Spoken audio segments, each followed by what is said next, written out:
बात करेंगे कि क्या शरीफ ख़ानदान के साथ हाथ होने जा रहा है और क्या शरीफ ख़ानदान के लिए जो है कोई बड़ी खबर आने वाली है, शहर इक़्तिदार में चल क्या रहा है, बातें क्या हो रही हैं, इस पे बात करेंगे। और ये भी बात करेंगे कि क्या मामलात फ्रेश इलेक्शन की तरफ जा रहे हैं या कोई इन हाउस तब्दीली की तरफ मामलात जा रहे हैं, इस वक्त शहर इक़्तिदार में क्या चल रहा है।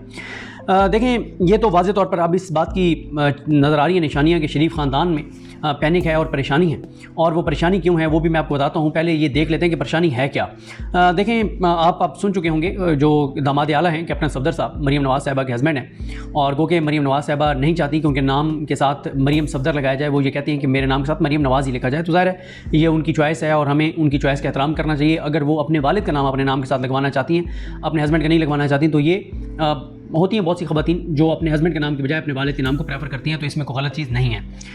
लेकिन उनके जो खामिद हैं कैप्टन सफदर साहब, उन्होंने एक तकरीर का उनका एक क्लिप सामने आया जिसमें वो ये कह रहे हैं कि फ़ौज ने नवाज शरीफ के लंदन जाकर घुटने पकड़े कि पाकिस्तान तबाह हो रहा है, आएँ और पाकिस्तान को ठीक करें। अच्छा, पीटीआई इसको ये कह रही है कि हमारे उस मौक़िफ़ की और इमरान खान के उस मौक़िफ़ की तस्दीक हो गई है जिसमें इमरान खान ने कहा कि एक लंदन प्लान था, लंदन प्लान के तहत बाहर मुलाकातें हुई और वहाँ पे ये तय हुआ था कि मेरी हुकूमत गिराई जाएगी और नवाज शरीफ को लाया जाएगा, नवाज शरीफ को तमाम केसों से बरी करवाया जाएगा, इसको वज़ीर-ए-आज़म बनाया जाएगा और इनको मुल्क पर मुसल्लत किया जाएगा, ये इमरान खान कहते थे। और अब पीटीआई का ये क्लेम है कि हमारे उस मौक़िफ़ की, उस दावे की तस्दीक हो रही है। खुद शरीफ ख़ानदान के घर से गवाही आ रही है कि बिल्कुल लंदन जाके नवाज शरीफ की मिन्नतें की गई थी कि आप आएँ पाकिस्तान। तो खैर कैप्टन सफदर कहते हैं कि फ़ौज ने नवाज शरीफ की लंदन जाकर घुटने पकड़ कर मिन्नतें की कि आप आएँ पाकिस्तान, पाकिस्तान तबाह हो रहा है। नवाज शरीफ आया। फिर वो कुव्वतें जो चाहती थी कि नवाज शरीफ चौथी बार प्राइम मिनिस्टर ना बने, उन्होंने 5 बजे ऐलान करवा दिया कि नवाज शरीफ मानसरा से हार गए। अब मुझे बताएं कि जब ये बात कैप्टन सफदर साहब कह रहे हैं कि वो कुव्वतें जो चाहती थी कि नवाज शरीफ वज़ीर-ए-आज़म ना बने चौथी बार, अब मैं वो दोस्तों को कह रहा था कि ये जो वो कुव्वतें, उन कुव्वतों से मुराद जो कैप्टन सफदर साहब हैं उनकी मुराद थाना कोसार के ऐसे जो शफकत फैज़ तो नहीं है। पूरे पाकिस्तान को पता है कि उनका इशारा जो है वो किसकी तरफ है और किन कुव्वतों की तरफ है। डेफिनेटली वो इस्टेब्लिशमेंट की तरफ इशारा कर रहे हैं। तो वही कहते हैं कि वो कुव्वतें जो चाहती थी कि नवाज शरीफ वज़ीर-ए-आज़म ना बने, उन्होंने 5 बजे ऐलान करवा दिया कि नवाज शरीफ मानसरा से हार गए। तो कैप्टन सफदर साहब ने धांधली का भरपूर इल्ज़ाम लगाया। उन्होंने कहा कि election commission chief election commissioner उनको इस तरह से कहकर मुखातिब किया और उन्होंने कहा कि 22,000 जाली वोट डाले गए। उन्होंने कहा कि इलेक्शन कमीशन की नाअहली थी। चीफ इलेक्शन कमिश्नर उन्होंने कहा कि इलेक्शन कमीशन ने डबल मोहरें लगाई और वोट ज़ाया किए ताकि हम जब जाके डब्बे खुलवाएं तो वो दिखा सकें कि वोट ज़ाया हुए हैं। फिर वो ये कहते हैं कि शेर के नीचे भेड़ का निशान जो है वो था, और जब इस तरह से शेर के नीचे भेड़ का निशान होगा तो लोग कंफ्यूज होंगे कि शेर है ये भेड़ है, और वो उससे भी कंफ्यूज हो 4,000 वोट ज़ाया हुए। ये भी तो हो सकता है कि लोगों ने जाके और 4,000 लोगों ने ये समझा हो कि इस शेर से भेड़ बेहतर है और उन्होंने जाके भेड़ पे निशान लगाया हो। ये कैसे कैप्टन सफदर साहब कह सकते हैं कि लोगों को उसको गलतफहमी हुई है? लोग बाशऊर हैं और मेरा ख्याल है कि लोगों ने कहा कि इस शेर की बजाय उनकी निस्बत हम इस भेड़ को जो है वो बेहतर समझते हैं कि ये भेड़ आ जाए लेकिन ये शेर ना आए। उसके बाद वो कहते हैं कि ईसीपी वालों इस भेड़ को निकालो, ये जो भेड़ है उस पर कागजात बैलेट पेपर पे इसको निकालो। फिर उन्होंने कहा कि 1947 से लेकर आज तक इलेक्शन कमीशन जो है शफाफ इंतखाबात कराने में नाकाम रहा। उन्होंने 1971 के सानहे का जिम्मेदार भी इलेक्शन कमीशन को ठहराया कि वो कहते हैं कि इलेक्शन कमीशन 1971 को सही इंतखाबात नहीं करवाए थे, जिस वजह से मुल्क जो है वो 2 लाख हुआ और जो मशरकी पाकिस्तान है वो बांग्लादेश बन गया। वो कहते हैं कि ऐसे ईसीपी से जो है वो तवक्को ही नहीं है।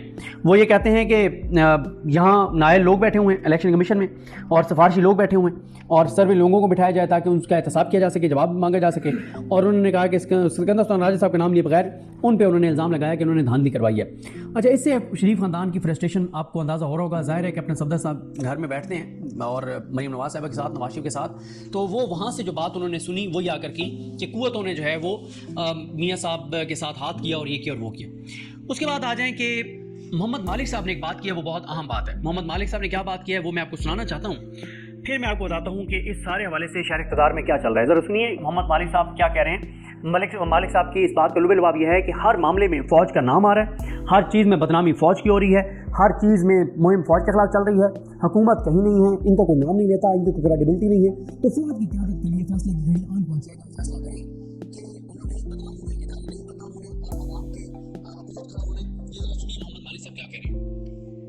खतरनाक दिखती हुई है हर चीज में लोग फौज की तरफ देखते हैं। फरवरी 8 के इलेक्शन हुए, उसमें जब रिजल्ट्स आगे पीछे हुए, सब ने इल्जाम दागा फौज को। इसलिए वो उस पर भी खाकी चेहरा आ गया। SIFC बना, खुद प्राइम मिनिस्टर ने कहा कि ये आर्मी चीफ का ब्रेन चाइल्ड था, which was a good brainchild, I agree with that, मगर उसका भी खाकी चेहरा है। फिर अज़्म इस्तेहकाम की बात हुई, इसको भी बार बार आके फौज ही एक्सप्लेन करती है, सिविलियन गवर्नमेंट ने इसकी ओनरशिप बातों में तो ली है लेकिन एक्सप्लेनेशन वगैरह कुछ नहीं कही। यहाँ भी खाकी चेहरा आ गया। अब फायरवॉल आ रही है, जो कहा जा रहा है रिस्पांस में है कि बहुत ज्यादा प्रोपेगेंडा हो रहा है, लेकिन बार बार कहा जाता है क्योंकि फौज के खिलाफ प्रोपेगेंडा हो रहा है। तो ये अब जो एक घुटन आएगी इसका भी खाकी चेहरा बन रहा है। अब जो पॉलिटिकल स्टैंड ऑफ है, जो जुडिशियल स्टैंड ऑफ, जुडिशरी का भी कॉन्फ्लिक्ट चल रहा है, वो भी फौज से चल रहा है। अब लोग हर चीज का जिम्मेदार इस मुल्क में फौज को समझ रहे हैं। और अब ये जुमे की जो हड़ताल है, जो मर्जी PTI के या ना के, हर किसी आम आदमी को सड़क पे पूछे वो कहेंगे जी ये फौज के खिलाफ हड़ताल है।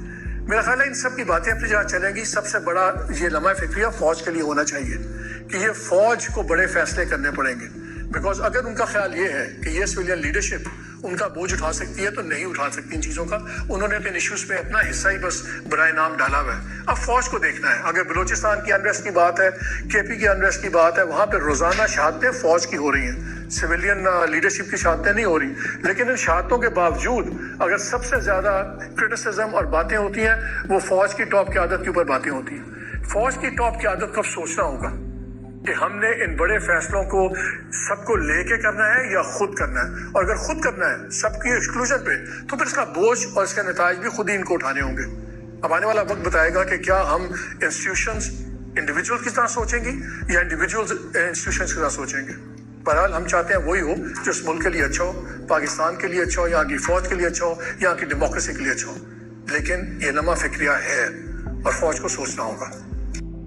देखें, अब ये मालिक साहब ने बात की है ना, इसी पे शहर इक़्तिदार में ये बातचीत चल रही है कि वाकई फ़ैसले की घड़ी आन पहुंची है। और इससे पहली जो मेरी वीडियो है, जो तवील थी, 34 मिनट 35 मिनट की वीडियो थी, लेकिन ज़ाहिर है उसमें मैंने हालात का अहाता किया कि इस वक्त मुल्क के अंदर हालात हैं क्या, इंटरनेशनली पाकिस्तान के ऊपर क्या प्रेशर है, इकॉनमी की क्या सूरत हाल है, अदालतें और इदारे आमने सामने हैं, दहशतगर्दी की सूरत हाल आपके सामने है, अनसर्टेनिटी है, महंगाई है, बेरोज़गारी है, तबाही है, बर्बादी है, इस हुकूमत की क्रेडिबिलिटी नहीं है, हर दूसरा पाकिस्तान छोड़ के जाना चाहता है, मायूसी है, अंधेरा है, तकलीफ़ है, अजियत है, मुश्किल है, बिजली के बिल हैं, हर तरफ एक मायूस कुन सूरत हाल है। और हर चीज़ का इल्ज़ाम पाकिस्तान की फ़ौज को ठहराया जा रहा है। और जो शरीफ ख़ानदान है वो मज़े में है, वो अपनी अयाशियाँ कर रहे हैं, केसेस उनके बंद हो गए हैं, करप्शन लूट मार अभी भी जारी है।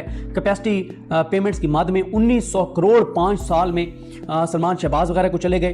तो इस तरह से उनके तो मज़े हैं, बदनाम तो इदारे हो रहे हैं। अब शहर इक़्तिदार में ये बातचीत चल रही है कि फ़ैसले की घड़ी आन पहुंची है, जैसे मालिक साहब कह रहे हैं, और अब इस हुकूमत की नाअहली का बोझ मज़ीद नहीं उठाया जाएगा। इस गंद के टोकरे को जो भी सर पर रखेगा, उसका पूरा जिस्म, उसका पूरा लिबास जो है वो गलीज़ हो जाएगा, क्योंकि ये गंद का टोकरा जो इस हुकूमत का है वो लीक हो गया। और जब गंद का टोकरा लीक होता है तो आपको पता है कि गलाज़त जो है वो टोकरा उठाने वाले के ऊपर आती है। तो ये बात शहर इक़्तिदार में बहुत ज़्यादा हो रही है कि चीज़ें और इतलात यही हैं कि मामलात फ्रेश इलेक्शन की तरफ जाएंगे। हाँ, फौरी तौर पे नहीं, एक बार हालात अभी ख़राब भी हो सकते हैं, पकड़ धकड़ मज़ीद हो सकती है, चीज़ें ख़राब हो सकती हैं, लेकिन वो वक्ती तौर पर होंगी। और वो ये भी हो सकता है कि हुकूमत को दिखाने के लिए हों वो चीज़ें, जो पकड़ धकड़ और चीज़ें हों कि देखें जी इनको नहीं छोड़ेंगे, ये कर देंगे, वो कर देंगे, लेकिन पस पर्दा कुछ और चल रहा हो। तो लेकिन शहर इक़्तिदार में यही बातें हैं कि अब फैसले की घड़ी आन पहुंची है और मज़ीद अब इस हुकूमत का बोझ, इस हुकूमत के गंद का टोकरा जो लीक हो चुका है, उसको इस्टेब्लिशमेंट अपने सर पे मज़ीद नहीं उठा पाएगी और इस गंद के टोकरे के बोझ को इस्टेब्लिशमेंट अपने सर से उतारेगी। और एक ऐसी हुकूमत, अब देखें ना कि इस्टेब्लिशमेंट अगर इनसे एक्सपेक्ट करे, इनसे तवक्को करे कि ये इस्टेब्लिशमेंट को डिफेंड करेंगे, तो जो अपनी आप को डिफेंड नहीं कर सकते वो इस्टेब्लिशमेंट को क्या डिफेंड करेंगे। मैं 75 बार आपको ये हवाला दे चुका हूँ कि मतलब किसी 500 साल से अगर कोई शख्सियत जो है वो अनडिस्प्यूटेड हो और मतलब गैर मुतनाज़ हो, उसकी तारीफ इनकी ज़बान से करवा दे, वो शख्सियत मुतनाज़ हो जाएगी, जिसकी 500 साल से जिसके ऊपर कोई तनाज़ा ना हो। तो ये इनकी हालात है, ये सूरत हाल है। तो शहर इक़्तिदार में ये बातें चल रही हैं कि मामलात फ्रेश इलेक्शन की तरफ जाएंगे और ये हुकूमत जाएगी, घर जाएगी, इसको घर भेजा जाएगा। इसको घर भेजने की ज़रूरत नहीं है, बस इनकी बैसाखियाँ इनसे ले ली जाएँ वापस, तो ये धड़ाम से गिर जाएंगे। ये तो बैसाखियों पर खड़ी हुई हुकूमत है और अब इसकी क्योंकि कुशन ख़त्म हो गया है, कर्ज़े देने के लिए, वापस करने के लिए भी कर्ज़े नहीं मिल रहे और اور سرکولر ڈیٹ ہو, بجلی ہو, ہر طرف انسرٹینٹی ہے. اور پھر انریسٹ ہے. کے پی کے میں آپ کو حالات کا پتہ ہے, بلوچستان میں اس وقت آپ کو پتہ ہے وہاں جو احتجاج جو چیزیں, کے پی کے میں جو احتجاج اور جو چیزیں, اے جے کے کی صورتحال پہلے آپ نے دیکھی تھی, جی بی میں اس وقت چیزیں چل رہی ہیں. تو ان کی کریڈیبلٹی ایسی نہیں ہے کہ یہ ملک کے کسی حصے میں بھی کسی چیز کو بہتر کر سکیں. ان میں کوئی ایسی کریڈیبلٹی نہیں ہے کہ شہباز شریف صاحب جا کے کہیں پہ یہ بات کر دیں, کہیں کہ جو ہے میں ذمہ داری لیتا ہوں, یہ چیز ہو جائے گی اور آرام سے لوگ بیٹھ جائیں. ان کے اوپر تو ایک پاکستان میں کوئی پاکستانی محب وطن پاکستانی ان پہ اعتماد کرنے کو تیار نہیں ہے. اسے پتہ ہے کہ انہوں نے پہلے آج تک ملک کو تباہی تک لانے والے یہ تھے 2018 تک, اس کے بعد پھر 2022 میں جب ان کو لایا گیا پھر انہوں نے مزید تباہی اور بربادی کی, پھر یہ نگران حکومت انہی کا تسلسل تھی, پھر دوبارہ ہی آئے ہیں. تو تباہی اور بربادی کی ٹوٹل ذمہ داری ہیں. اور اب جیسے مالک صاحب نے کہا ہے کہ فیصلے کی گھڑی آن پہنچی ہے, شریف خاندان بھی اپنے کارڈ شو کرانا شروع ہو گیا. جو یہ ان کا آپ نے سنا کیپٹن صفدر صاحب کا بیان, اور ذرائع سے جو میاں صاحب کے بیانات چلوائے جا رہے ہیں کہ وہ بہت ناراض ہیں, بہت اپسیٹ ہیں, یہ کر دیں گے, وہ کر دیں گے, وہ تقریر تیار کر رہے ہیں اور دوبارہ اینٹی اسٹیبلشمنٹ بیانی کی طرف جائیں گے. تو یہ باتیں شاتیں چل رہی ہیں. مجھے اپنے نام یاد رکھیں. الکریم محمد صاحب کا حامی ناصر. اللہ حافظ.